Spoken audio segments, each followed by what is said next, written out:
আসসালামু আলাইকুম, সবাই কেমন আছেন? আশা করি আপনারা সবাই অনেক অনেক ভালো আছেন। আজকে আবার অনেক দিন পর হঠাৎ করে মাংস রান্না শুরু করে দিলাম। আর বাড়িতে হচ্ছে আমাদের যে বাসায় একদম ঘরোয়াভাবে একদম মাটির চুলাতে রান্না করা গরুর মাংস। এখানে 10 থেকে 12 কেজি গরুর মাংস আছে। এগুলো আমি নিজেই রান্না করতে শুরু করে দিলাম, কারণ আর এখানে যে মাংসগুলো আছে একদমই তরতাজা, একদম টাটকা মাংস, ফ্রিজের না। আর এই মাংসগুলো আমি এখন রান্না করব, আর রান্না করে আমাদের বাসায় যারা আছে সবাই এই মাংসগুলো খাবো।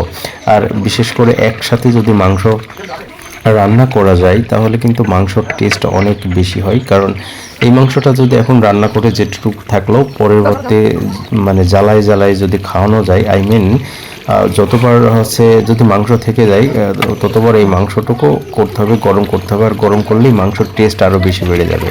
আর আপনারা তো বোঝেনই যে এক জায়গায় যদি গরুর মাংস অনেক মাংস রান্না করা যায় সেই মাংস অনেক টেস্ট হয়। তাই আমিও শুরু করে দিলাম। অনেক 10 থেকে 12 কেজি মাংস আছে এখানে। আর এই মাংসগুলো আমি রান্না করতেছি। আসলে অনেকদিন পর রান্নাটা আবার করলাম, কারণ আমি যখন দেশে বাইরে থাকতাম তখন কিন্তু রান্না করছি, কিন্তু এখন যে মাটির চুলায় রান্না করার এই মাংসর টেস্ট কিন্তু অনেক বেশি হয়। আপনারা যে যাই বলেন, এই মাংস যখনই মাটির চুলায় রান্না করা হয় এবং সেটা লাকড়ি বা খড়ি দিয়ে রান্না করা হয় যখন, তখন কিন্তু মাংসের টেস্ট অনেক বেশি হয়। আপনারা যারা গ্যাসে রান্না করেন বা যে কারেন্টে রান্না করেন বা যেটাই রান্না করেন না কেন, কিন্তু মাটির চুলাতে এবং বিশেষ করে এই মাংসটা যদি আপনারা খড়ি দিয়ে রান্না করেন তাতে টেস্টটা আরও বেশি বেশি হয়।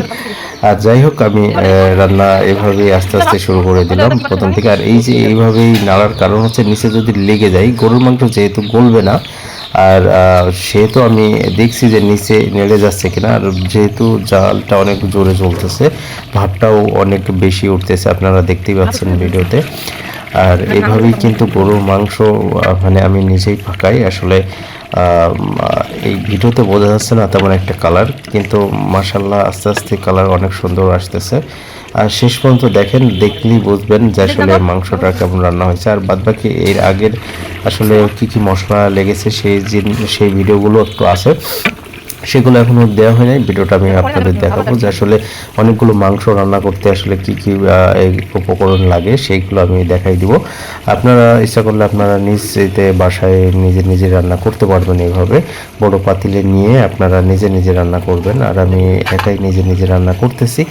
আর আমার কাছে সব থেকে বেশি ভালো লাগে রান্না করতে। আমি বিশেষ করে গরুর মাংসটা সেভাবে পাকাই। আর যাই হোক, সবাই ভালো থাকবেন। আর মনে হয় লাস্ট পর্যন্ত দেখেন মাংসর কালার আস্তে আস্তে পানি শুকায় যাবে, আস্তে আস্তে মাংসর কালার অনেক সুন্দর হবে এবং অনেক টেস্টি হবে। আর এইভাবেই কিন্তু আপনারা অনেকগুলো মাংস একভাবে পাকায় নিতে পারেন। যাই হোক, সবাই ভালো থাকবেন, সুস্থ থাকবেন, আর পারলে ভিডিওটা শেয়ার করে দেবেন। আজকে পর্যন্ত আল্লাহ।